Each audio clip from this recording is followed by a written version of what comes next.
Tonight at 10, a political flashpoint in Oxford. Over 10,000 people packed the Sandy and John Black Pavilion at the University of Mississippi for a visit from Vice President J.D. Vance. He was there as part of the nationwide campus tour of Turning Point USA.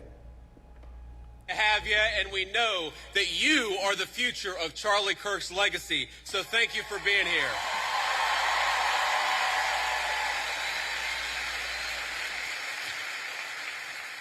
You know, I got this whole speech written, and I'm not going to deliver any of what I had written. I'm just going to speak from the heart, because that's what Charlie would so often do.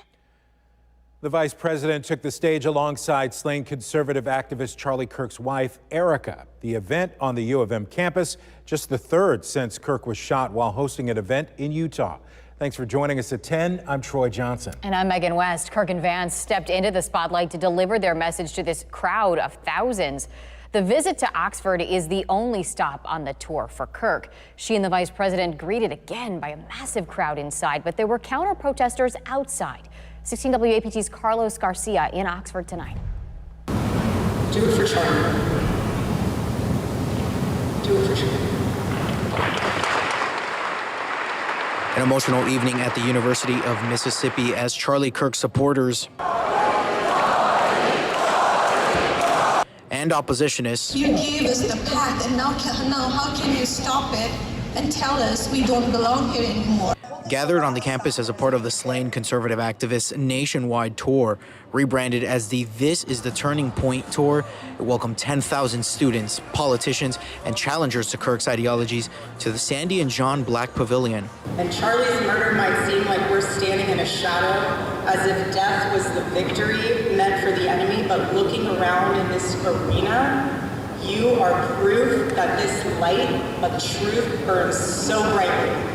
And Turning Point USA's most recent stop on the cross-country road trip since Kirk's death 6 weeks ago, Charlie's widow, Erica, made her only stop on the tour at Ole Miss. Kirk was joined by Vice President J.D. Vance, who was challenged on a multitude of topics like immigration, Israel, and guns. We let in about 1 million legal immigrants into the United States of America every single year, and I think the evidence is pretty clear that a lot of those immigrants are actually undercutting the wages of American workers. But while the majority of the crowd supports the conservative movement, some didn't. The Young Democrats of Ole Miss hosted a town hall against the event outside of the pavilion. That town hall featuring Tennessee State Representative Gloria Johnson. Inside the building, the minority viewpoint making their voices heard. We're not even halfway done. So here's I don't know what you're saying.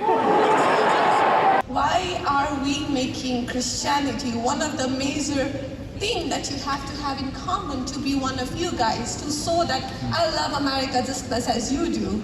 Why is that still a question? Why do I have to be a Christian? While there was a wide range of topics discussed by adversaries, the message remained clear within Kirk's supporters: honor his legacy.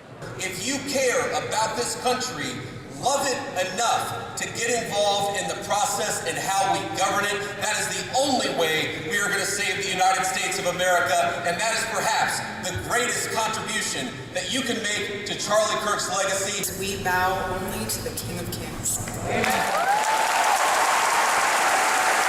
At the University of Mississippi, Carlos Garcia, 16 WAPT News. Young Democrats hosted a Mississippi Rise Up town hall tonight. Again, that event included Tennessee Representative Gloria Johnson and Ole Miss professor James Thomas.